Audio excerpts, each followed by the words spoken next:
અમદાવાદમાં કોંગ્રેસ ધારાસભ્ય અને પૂર્વ ધારાસભ્યની ચૂંટણી પંચમાં રજૂઆત પિરાણાની ઘટના અંગે યોગ્ય કાર્યવાહી કરવાની માંગ કરવામાં આવી।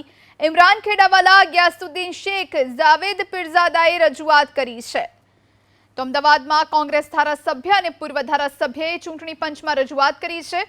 કોંગ્રેસના ધારાસભ્ય ઇમરાન ખેડાવાલા, પૂર્વ ધારાસભ્ય ગ્યાસુદ્દીન શેખ અને જાવેદ પીરઝાદાએ રજૂઆત કરી।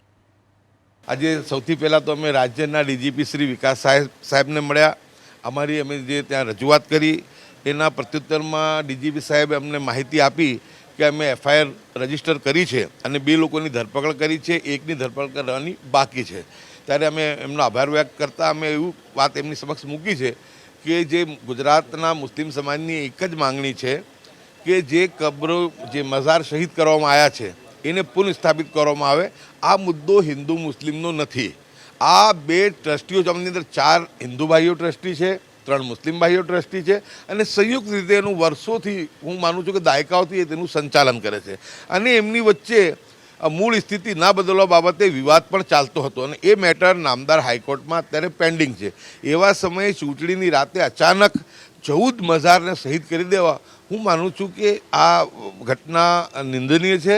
કેમ કે એક સારા વાતાવરણ અંદર કે જ્યારે જે કોમી એકતાનું પ્રતીક હોય કે ત્યાં હિન્દુ મુસ્લિમ 2 આસ્થાથી ત્યાં આવતા હોય, હિન્દુ સમાજ પૂજા અર્ચના કરતો હોય, મુસ્લિમ સમાજ ત્યાં ફાતિહા ખાની કરીને એની પોતાની ધાર્મિક વિધિ કરતું હોય, તો આવી જગ્યા પર વિવાદ થાય તો હું માનું છું કે એ બરાબર નથી।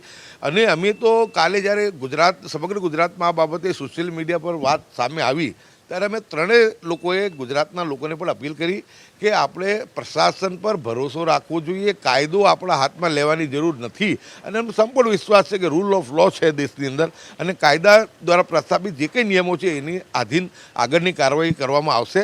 ઇમામ સાહેબ આવા ટ્રસ્ટ પિરાણા જે દરગાહ છે એના અંદર ઇલેક્શનની રાત્રે જે બનાવ બન્યો છે, જે પ્રમાણે જે ત્યાં 14 મજાર હતા, એ ઇમામ સાહેબ આવા ટ્રસ્ટ દરગાહ પોતે અને તેના વંશજોના જે મજાર હતા એ શહીદ કરી દેવામાં આવ્યા છે અને જે લોકો આના અંદર જે સામેલ છે એના ઉપર કાયદેસરની કાર્યવાહી થવી જોઈએ એવી આજે અમે ડીજીપી સાહેબને સમક્ષ રજૂઆત કરી છે અને ડીજીપી સાહેબ તરફથી બી પ્રત્યુત્તર અમને મળ્યો કે ભાઈ ચોક્કસ એમાં એફઆઈઆર દાખલ કરીશું અને જે ગુનેગાર છે અને જે ષડયંત્રકાર છે, આના પાછળ જે કોઈ ષડયંત્રકાર છે એના પર એક્શન લેવા જોઈએ એવી આજે અમે રજૂઆત કરી છે અને બંને તરફથી અમને ચોક્કસ આશ્વાસન આપવામાં આવ્યું છે કે અમે ચોક્કસ આના અંદર નિષ્પક્ષ રહીને તપાસ કરીશું અને જે પણ ગુનેગાર છે તેના સામે એક્શન લઈશું।